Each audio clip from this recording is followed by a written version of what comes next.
교회가 종교 개혁을 일으킨 지 508주년이 되는 기념주일로 전국 교회가 지키고 있습니다.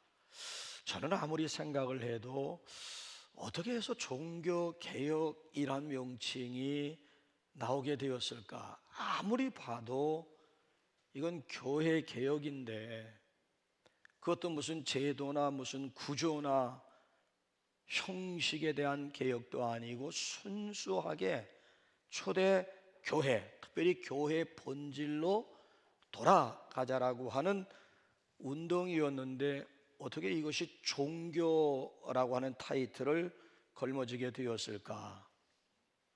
여러분, 이건 교회 개혁이에요. 교회 개혁 강령 5개 사항을 여러분들이 이제 보시면은 이것이 바로 증명을 해줄 수 있지 않겠습니까? 그래서 저는 종교 개혁이란 명칭을 사용하지 않고 교회 개혁이란 말을 사용하겠습니다.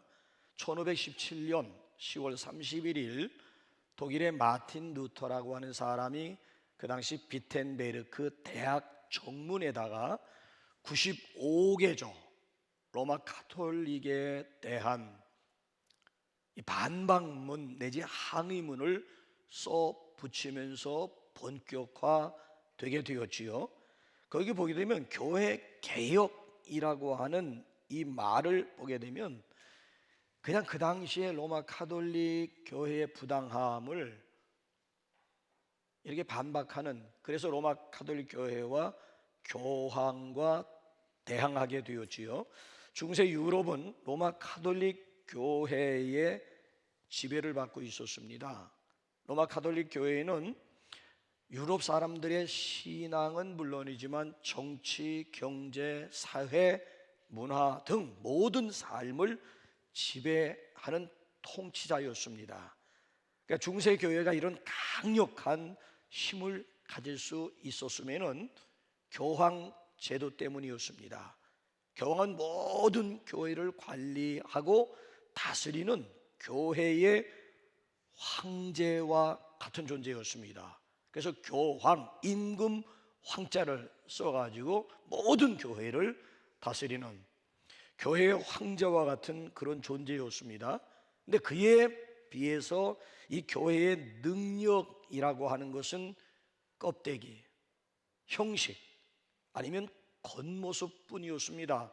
교회의 영성이라고 하는 것은 성경과 여기 복음의 정신에서 벗어나서 점점 생명력을 잃어갔습니다. 여기에 반기를 들고 나선 사람이 바로 마틴 루터라고 하는 사람이었습니다. 그래서 이 교회 개혁은 마틴 루터에 의해서 본격화되었습니다. 한마디로 교회 개혁이라고 하는 것은 생명력을 잃어버린 로마 가톨릭 교회를 개혁하고 특별히 성경이 말씀하고 있는 예수님의 교회로 돌아가려는 운동이었습니다. 자, 그럼에도 왜 교회 개혁이라고 하는 말을 쓰지 않고 종교 개혁, 종교를 개혁해? 종교 개혁이란 명칭을 사용하게 되었을까요? 여기에 대해서 제가 굉장히 궁금해가지고 여러 문헌을 찾아보았는데 대다수가 다 일본 신학자들의 영향이 크다라고 이야기를 하더라고요. 그래서 지금이라도 교회 개혁으로 좀 정정했으면 얼마나 좋을까. 뭘 거창하게 종교 개혁이라기보다는 교회 개혁, 또 교회 개혁이라기보다는 좀 더 협소한 의미에서 우리 각자의 신앙 개혁이라고 하는 것이 오히려 이 시대에 걸맞는 그런 표현이라고 생각을 합니다. 이건 제도나 구조에 대한 문제라기보다는 우리 각자 한 사람 한 사람이 여호와께로 돌아가고 교회의 본질을 회복하려고 하는 그런 운동 말이에요. 그래서 오늘 여기 본문 말씀 보게 되면 여호와께로 돌아오라라고 하는 표현이 한 구절 속에 3번씩이나 반복되어 있습니다. 여기에 바로 우리가 살 길이 여기에 있다는, 한 사람 한 사람이 우리의 신앙의 대상 되시는 여호와 하나님께로 돌아오는 것이 교회가 사는 길이요, 우리 각자의 신앙이 사는 길임을 우리에게 분명하게 말씀해 주고 있어요. 자, 그래서 저는 오늘 교회 개혁 508주년을 맞이하면서 그 당시 교회 개혁가들이 주장했던 5가지 신앙 고백, 오히려 교회 개혁 5대 강령을 중심으로 해서 말씀을 나누면서 성찬에 임하고자 합니다. 그래서 교회 개혁 5대 강령을 5 솔라스라고 얘기를 해요. 5 솔라스라고 하는 것은 뭔가 하면은, 솔라라고 하는 말은 영어로 only, 오직이라고 하는 뜻이에요. 그러니까 오늘 여기 본문 말씀에 보게 되면 오늘날 그리스도인들이 추구하고 있는 여기 지금 5가지 오직 신앙이 있다는 거예요. 그 5가지 오직 신앙으로 돌아가자, 그 신앙을 우리가 다시 회복하자라고 하는 주장인데, 그 5가지 오직 신앙이라고 하는 것이 뭐냐? 그 첫째가 오직 성경만으로입니다. 자, 그래서 우리 한번 이 시간 라틴어 한번 공부해 볼까요? 솔라 스크립투라. 우리 한번 따라 한번 해보실래요? 솔라 스크립투라. 솔라는 뭐예요? 오직, only, 오직. 스크립투라라고 하는 것은 오직 성경만으로. 자, 그래서 요한복음 5장 39절 다 같이 한번 읽어볼까요? 시작. 너희가 성경에서 영생을 얻는 줄 생각하고 성경을 연구하거니와 이 성경이 곧 내게 대하여 증언하는 것이니라. 어디서 우리가 영생을 얻는다고요? 성경에서. 그러니까 이 성경은 우리에게 구원의 길, 구원의 방법, 구원의 지혜를 우리에게 주고 있습니다. 자, 복음서, 예수님의 말씀 말고 복음서를 해석하고 있는 한번 우리 서신서 디모데후서 3장 16절 17절을 한번 볼까요? 시작. 모든 성경은 하나님의 감동으로 된 것으로 교훈과 책망과 바르게 함과 의로 교육하기에 유익하니 이는 하나님의 사람으로 온전하게 하며 모든 선한 일을 행할 능력을 갖추게 하려. 자, 그대로 더 보세요. 화면. 모든 성경은 유익하다. 모든 성경이 뭐예요? 신구약 66권이에요. 창세기부터 계시록 어느 성경 하나. 그래서 여기 보면 모든 66권의 모든 성경은 우리에게 유익하는데, 유익 중에 최고의 유익이 뭐예요? 하나님의 사람으로 온전하게 하는 것이 바로 하나님의 말씀인 성경이라고 하는 거예요.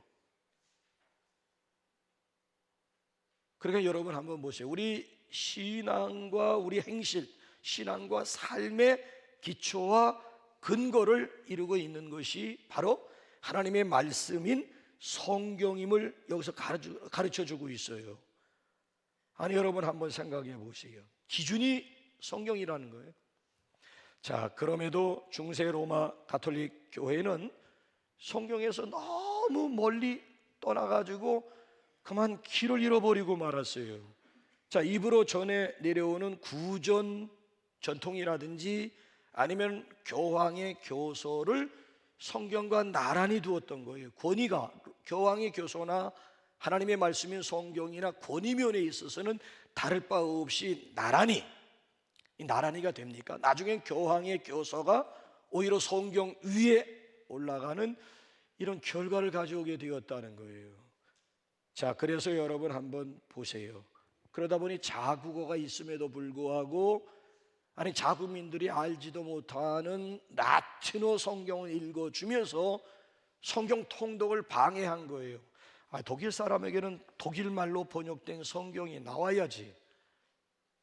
독일 사람들에게 라틴어 성경을 읽어준들 그 의미를 이해나 하겠습니까? 성도들이 또 성경을 읽기나 하겠습니까? 그러다 보니 연옥설이라고 하는 교리가 만들어지게 되고, 무슨 면제분이 있을 수도 없는 면제부가 판매가 되기도 하는 등, 더군다나 중세 기독교 역사 교회사를 보게 되면은 여러분, 이 마리아를 찬양하면서 마리아를 우상화하고 마리아를 신격화하는 그런 모습들이 얼마나 많습니까? 그래서 이 로마 가톨릭 교회는 성모 승천 대축일이라고 하는, 아니 예수님이 승천한 건 성경을 통해서 우리가 너희가 본 그대로 내가 다시 오리라 구름 타고 승천하신, 부활 후 40일 만에 승천하시고 승천하신 지 10일 만에 정확하게 약속한 성령까지 보내주신 것에 대해서는 달리 이견이 없는데, 어떻게 저 사람들은 성모 마리아가 승천했다고 뭘 근거로 해가지고 성모 마리아 승천 대축일을 만들어가지고 대제적으로 지키고 있단 말인가? 성경에도 없는. 그래서 장로회 신학대학교 총장을 역임했던 김명룡 교수의 글을 보았더니만, 마리아께 기도하는 게 유효할까요? 라고 하는 이 질문에 대해서 로마 가톨릭 교회에서는 유효할 정도가 아니라 가능한, 마리아에게 기도하는 것이 효과가 있다고 한다는 거예요. 왜 그런가 하면 예수님은 아주 효심 어린 마음, 지극하기 때문에 마리아가 부탁하고 마리아가 요청한 것에 대해서는 거절을 할 수가 없기 때문에, 그래서 가능한 한 마리아에게 기도하는 것이 더 좋다라고 생각을 한다라고 하는 이야기예요. 이탈리아의 시인이기도 하면서 작가이기도 하면서 가톨릭 신학자인, 아주 유명한 가톨릭 신학자인 리구오리라고 하는 사람이 성모 마리아의 영광이라고 하는 책을 썼는데, 거기 보게 되면 환상 스토리가 소개가 되는데, 자, 환상 중에 하늘로 올라가는 사다리가 있는데 왼쪽 끝에는 예수님이 계시고 오른쪽 끝에는 마리아가 있어요. 자, 어떤 신자가 왼쪽 끝에 있는 사다리를 붙잡고 사다리로 이제 기어 올라가는데, 중간쯤 올라가서 이렇게 위를 쳐다보았더니만 주님이 내려다보고 계시는데 그 모습이 너무 무서워가지고 깜짝 놀라면서 떨어지게 되었다는 거예요. 그때 하늘에서 소리가 들려오기, 얼른 오른쪽 사다리를 붙잡아라, 그리고 오른쪽으로 올라와라.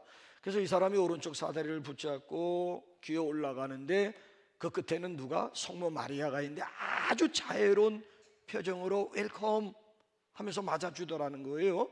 그러면서 오른쪽에 있는 성모 마리아가 왼쪽 끝에 있는 예수님에게 이 사람에 대해서 요청을 하고 부탁을 하더라고 하는 이야기예요. 그래서 천주교 신자들은 예수님보다는 마리아가 더 인자한 성품을 가진 것처럼 그렇게 생각한다는 거예요. 여러분, 들으면서 어떤 생각이 드십니까? 이거 말이 된다고 생각을 하십니까? 그러니까 저 사람들은, 로마 가톨릭은 성경이 있음에도 불구하고 저 사람들이 또 다른 것을 가지고 있는데, 외경이라고 들어보셨어요? 위경이라고 들어보셨어요? 교황의 교서라고 하는 것을 들어보셨습니까? 정경인 성경 말씀보다는 오히려 외경이나 위경이나 교황의 교서 같은 것에 무게를 두고 있다라고 하는 얘기죠. 자, 보세요. 성경은 뭐예요? 성경의 진리는 우리가 직접 하나님 앞에 나가서 우리의 죄를 고백하면서 용서받을 수 있음을 우리에게 말씀하고 있는데, 로마 가톨릭은 사제를 통해서 용서받는 그런 간접적인 그런 또 길을 우리에게 보여주고 있어요. 사제를 통해서 용서받는 간접적인 종교를 그러니까 신본주의 기독교를 인본주의 종교를 만들고 말았다라고 하는 이야기예요. 자, 이런 교회 개혁으로 인해서 태어난 것이 바로 개신교가 되겠습니다. 개신교는 성경을 절대 기준으로 삼고 교회를 개혁해 나가는 거예요. 508년 전에 교회 개혁이 시작이 되었고 508년 동안 성경 말씀을 기준으로 해가지고 개혁해 왔고, 앞으로도 예수님이 재림하실 때까지는 성경이 절대 기준이 되어가지고 갱신과 개혁이 이루어져야 할 줄로 믿습니다. 그래서 여기 보게 되면은 오직 성경만으로가 첫 번째 강령이고요. 두 번째 강령은 오직 그리스도만으로입니다. 또 한번 우리 한번 따라해 주시기 바랍니다. 솔라 크리스투스. 솔라 오직 크리스투스, 오직 그리스도만으로. 자, 사도행전 4장 12절 한번 띄워주실래요? 시작. 다른 이로서는 구원을 얻을 수 없나니 천하인간이 구원 얻을 만한 다른 이름을 우리에게 주신 일이 없음이니라 하였더라. 다른 분, 다른 이름 없다는 거야. 오로지 예수 그리스도 이름밖에는, 그리스도 밖에는 구원받을 길, 구원받을 방법이 없음을 아주 우리에게 분명하게 말씀하고 있잖아요. 당시 로마 가톨릭 교회는 마리아 찬양만이 아니고 교황 무호소를 또 주장을 했어요. 교황이 교황자에 앉아서 내린 모든 결정에는 오류가 있을 수 없다라고 하는 교황 무호소를 주장한 거예요. 성경보다는 교리와 전통과 교황의 교서가 우위를 차지하고 있음을 보게 되지 않습니까? 아니, 성경은 여러분 로마서 3장 10절이나 23절 26절 말씀 가운데 보게 되면 의인은 없나니, 원문 보게 되면 단 한 사람도 없음을 선언합니다. 교황도 우리와 똑같은 용서받아야 할 죄인에 불과한 것이고, 그에게도 예수님이 절대 필요한 피조물에 불과한 것이고, 우리 인간의 연약함을 그대로 드러낼 수 있는 그런 사람 중에 한 사람일 뿐이에요. 아니, 근데 마치 교황의 자리가 마치 사람을 의인으로 만들어 주는 양 착각을 했다라고 하는 거예요. 여러분 기억하시기 바랍니다. 당시 소돔과 고모라 성 보게 되면 그 큰 도시가요, 의인 10사람 없어서 결국 망했잖아요. 또 예레미야 5장 말씀을 보게 되면 예루살렘 성 안에 의인 단 한 사람이 없어서 결국 그 예루살렘이 무너지게 되지 않았습니까? 오늘도 그리스도 없이 누가 하나님 앞에 나올 수가 있고, 그리스도 없이 누가 하나님 앞에 설 수가 있겠습니까? 자, 우리 한번 디모데전서 2장 5절 6절 한번 또 보실래요? 시작. 하나님은 한 분이시요 또 하나님과 사람 사이의 중보자도 한 분이시니 곧 사람이신 그리스도 예수라. 그가 모든 사람을 위하여 자기를 대속물로 주셨으니 기약이 이르러 주신 증거니라. 우리의 진정한 중보자는 그리스도 한 분밖에 없음을 믿으시기 바랍니다. 그 그리스도의 대속, 예수님의 대속으로 말미암아 오늘도 우리가 당당히 이 시간 그리스도의 의를 힘입어서 의로우신 하나님 앞에 당당히 나와가지고 그리스도의 이름으로 이 시간도 하나님 앞에 당당히 구할 수 있는 특권, 구할 수 있는 자격자가 되었다라고 하는 거예요. 혹시 여러분들 백문일답이라고 들어보셨어요? CCC에서 만드는 백문일답이 있어요. 이번 우리 교회 개혁주의를 맞이해가지고 네이버에게 물어봐. 한번 백문일답을 쳐서 한번 네이버에게 물어보게 되면 백문일답이 뭐예요? 100가지 문제, 100가지 질문에 대해서 답은 하나밖에 없다. 일답, 답은 하나밖에. 아무리 100가지 질문을 계속 던진지 알지라도 답은 하나라는 거야. 그리스도가 우리 모든 인류, 모든 인간의 해답은 예수 그리스도 한 분밖에 없다는 거예요. 그리스도야말로 모든 것에 모든 것 되시는 우리의 유일한 소망자는 예수 그리스도밖에 없음을 믿습니다. 그래서 솔라 크리스토라라고 하는 오직 그리스도만으로가 두 번째 강령이고요. 그 다음에 세 번째 강령은 솔라 그라티아. 이번에 스페인을 여행한 팀들이 많이, 우리 신혼여행도 갔다 오고 우리 팀들도 이렇게 갔다 오시곤 했는데, 아마 여행하는 동안에 귀가 따갑도록 들었던 말이 아마 그라티아라고 하는 말 아마 흔히 들었고, 아마 거기서도 아마 여러분들이 그라티아라고 하는 말을 아마 사용하셨으리라고 생각하는데, 오직 은혜만으로. 옆에 있는 분이 좀 도와주시기. 저를, 왜냐면 우리 권사님들은 빨리 안 되니까 옆에 있는 분이 도와주셔야 돼요. 오직 은혜만으로. 우리 한번 따라하겠습니다. 솔라 그라티아. 그러니까 구원의 절대 조건이 하나가 있는데 그게 은혜라고 하는 거예요. 은혜 없이는 절대 구원받을 수가 없는 거예요. 자, 우리 한번 에베소서 2장 8절 9절 우리 한번 다 같이 한번 읽어보실래요? 시작. 너희는 그 은혜에 의하여 믿음으로 말미암아 구원을 받았으니 이것은 너희에게서 난 것이 아니요 하나님의 선물이라.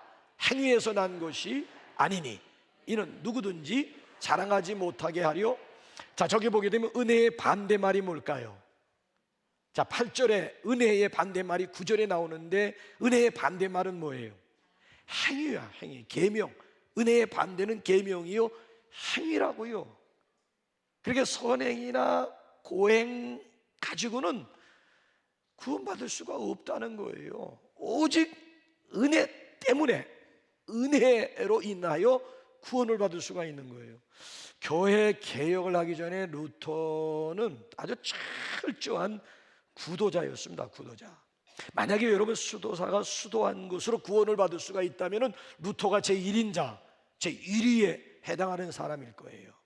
그는 여러 번 굶어 죽기 일보 직전까지 금식한 사람이에요. 얼마나 금식을 여러 차례 또 장시간 동안 했으면은 굶어 죽기 일보 직전까지 가게 되었느냐라고 하는 얘기예요. 그렇게 극한 상황에 이르도록 수도하면서 끊임없이 자기 자신에게 던졌던 질문이 뭔 줄 아십니까? 내가 충분할 정도로 굶었나? 내가 충분할 정도로 추웠나? 내가 충분할 정도로 가난했나? 내가 충분할 정도로 거룩하신 하나님을 만족시켜 드리는 일을 행했는가? 그와 같은 철저한 구도자의 삶을 통해서도 아무런 만족도 기쁨도 평안도 없고 오히려 불안하기만 하고 두렵기만 했습니다. 오체 불만족이라고 하는 얘기가 아니라 아예 인생 자체 불만족이었습니다. 아무리 해도 하나님을 만족시켜 드릴 수가 없는 거야. 그처럼 자기 힘과 노력으로 계명들을 지키고 구도자의 길을 가는 것 가지고는 구원받을 수 없음을 어느 한순간 깨닫게 되고 결국 그리스도의 의 십자가를 붙들게 되었다는 거예요. 그래서 십자가 하나만 의지하고 거대한 조직, 거대한 힘과 맞서 싸워가지고 결국 교회 개혁을 이룰 수가 있었다는 것입니다. 여러분, 어느 한순간이라도요, 나의 노력, 나의 행위 가지고 천국에 갈 수 있다고 생각하면 무지의 결과입니다. 복음이 무엇인가를 모르는 무지에 대한 결과라고도 할 수 있습니다.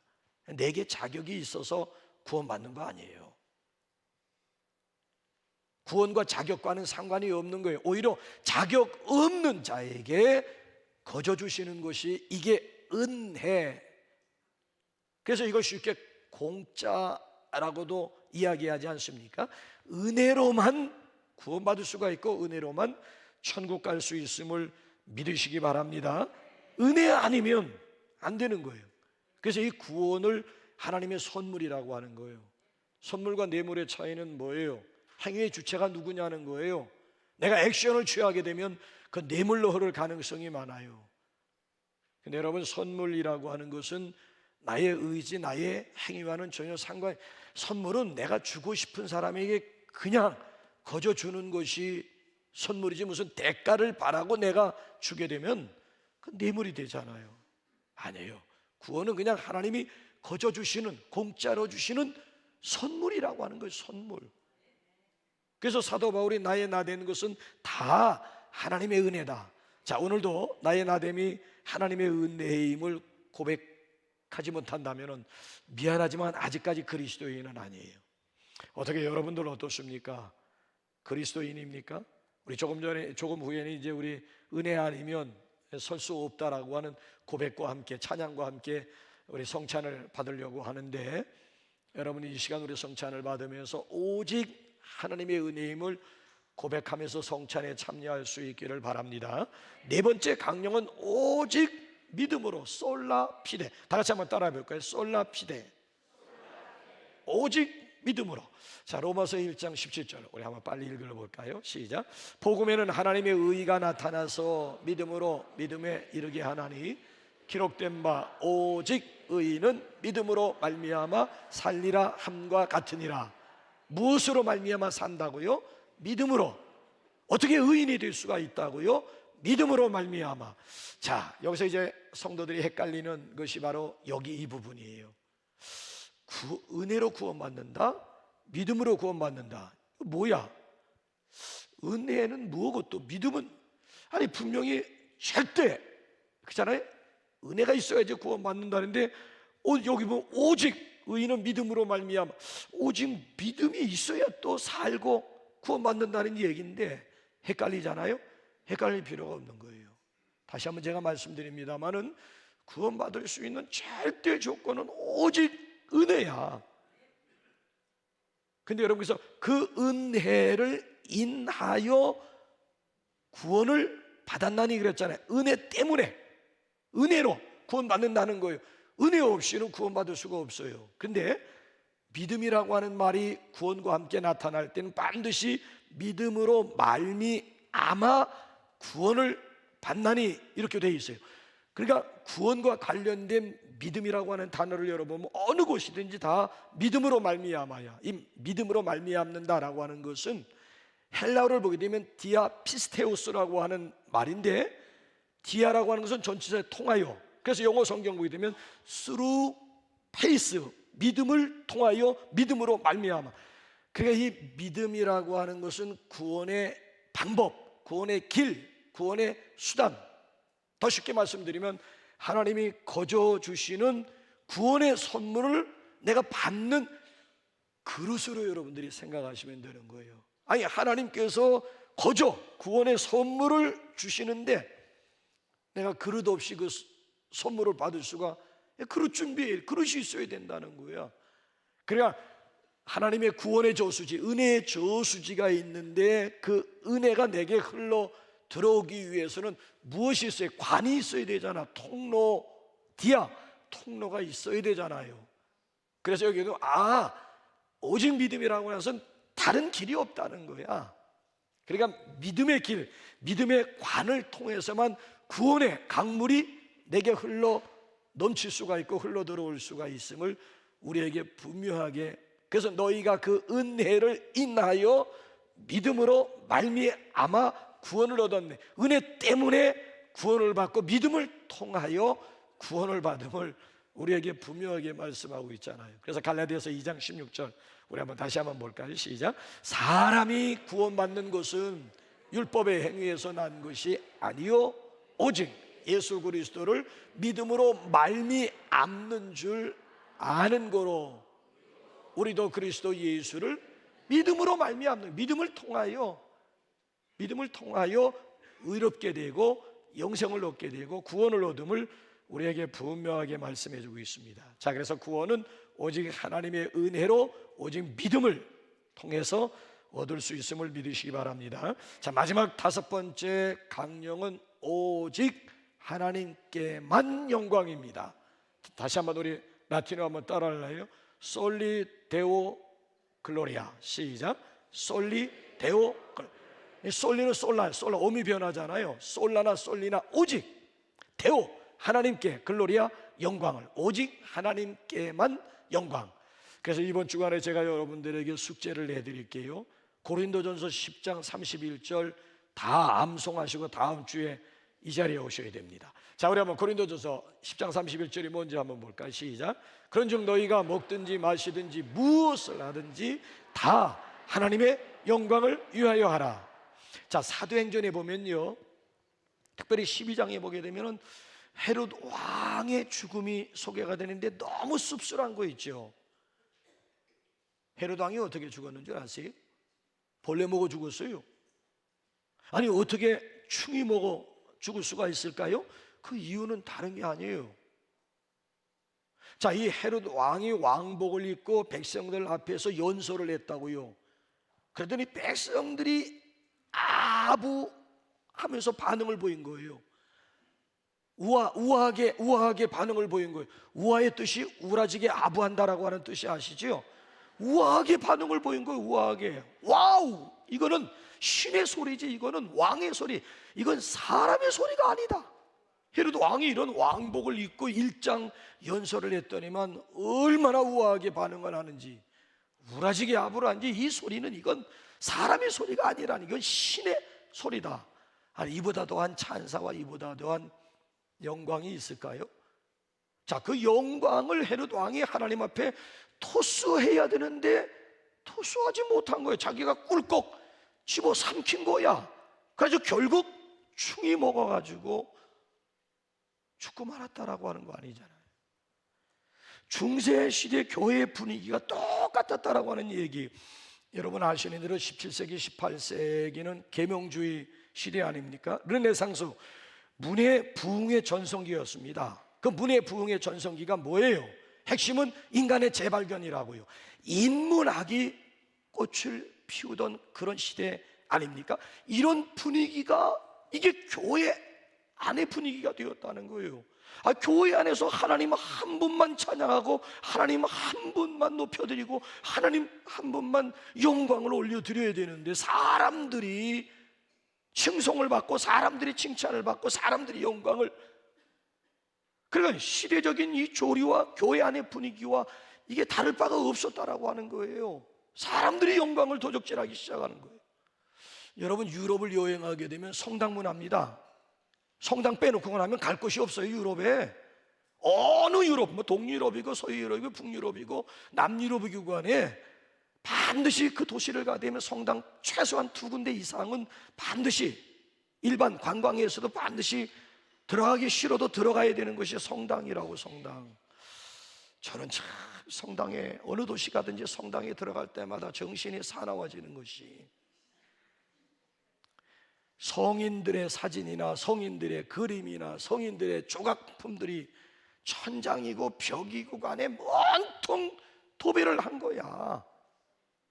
이러니까 종교적인 암흑시대라고, 중세시대를 이래서 종교적 암흑기라고 얘기를 하는 것도, 예배당에 여러분 뭔 사람들, 뭔 성자들의 그림이 필요한 것이고 뭔 성자들의 조각상들이 예배당 안에 버젓이 자리를 잡아야 되는 겁니까?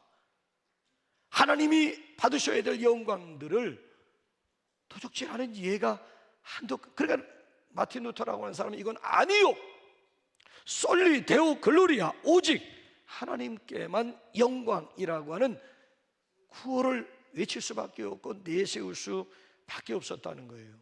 오늘도 이 안에서 영광과 찬양을 받으실 분은 오직 하나님 한 분밖에 없음을 믿으시기 바랍니다. 왜 그럴까요? 자, 이사야 43장 7절 한번 끝으로 한번 다 같이 읽어보실까요? 시작. 내 이름으로 불려지는 모든 자, 곧 내가 내 영광을 위하여 창조한 자를 오게 하라. 그를 내가 지었고 그를 내가, 자, 우리를 창조하신, 우리를 만드신 목적이 뭐예요? 하나님의 영광을 위하여. 우리 인생의 목적, 인생의 목표가 어디에 있는가 하면은 하나님의 영광을 드러내는 데 있는 거예요. 그래서 우리가 먹든지 마시든지 무엇을 하든지 다 하나님의 영광을 위하여 하라. 신약과 구약의 내용이 다를 바가 전혀 없는 거예요. 결론이 그런즉, 그러므로 너희가 먹든지 마시든지 뭘 하든지 다 하나님께 영광을 돌리게 하라라고 하는 거예요. 오늘 우리 교회 개혁 500 우리 8주년을 우리가 맞이하면서 여러분, 이런 개혁으로 인해서 개신교가 생겨났잖아요. 개신교는요, 교파를 초월해 가지고 개혁주의 신학을 표명합니다. 여러분, 개혁주의라고 하는, 개혁이라고 하는 게 뭐, 레포메이션이라고 하는 게 뭐예요? 폼을 다시 새롭게 한다는 뜻이잖아요. 본래의 폼으로 돌아간다, 본래로 돌아간다라고 하는 것이 레포메이션의 근본적인 의미가 아니겠습니까? 그러니까 본래 주님의 가슴 속에 있던 그 교회, 초대 교회로 돌아가자라고 하는 운동, 성경 성경으로 다시 돌아가자라고 하는 회복 운동이, 이것이 바로 교회 개혁의 핵심이라고 하는 얘기예요. 자, 우리도 교회 개혁 508주년을 우리가 맞이하면서 우리 5대 강령을 우리 이 시대 우리 교회뿐만 아니라 우리 각자의 신앙 고백으로 삼아서, 첫째가 뭐예요? 오직 성경. 둘째가 뭐예요? 오직 그리스도. 셋째가 뭐예요? 오직 은혜. 넷째가 뭐예요? 오직 믿음. 마지막 다섯 번째가 뭐예요? 오직 하나님께만 영광을 올려드리는 이 시대의 진정한 개혁가들, 진정한 그리스도인들이 될 수 있기를 주님의 이름으로 축원합니다. 우리 399장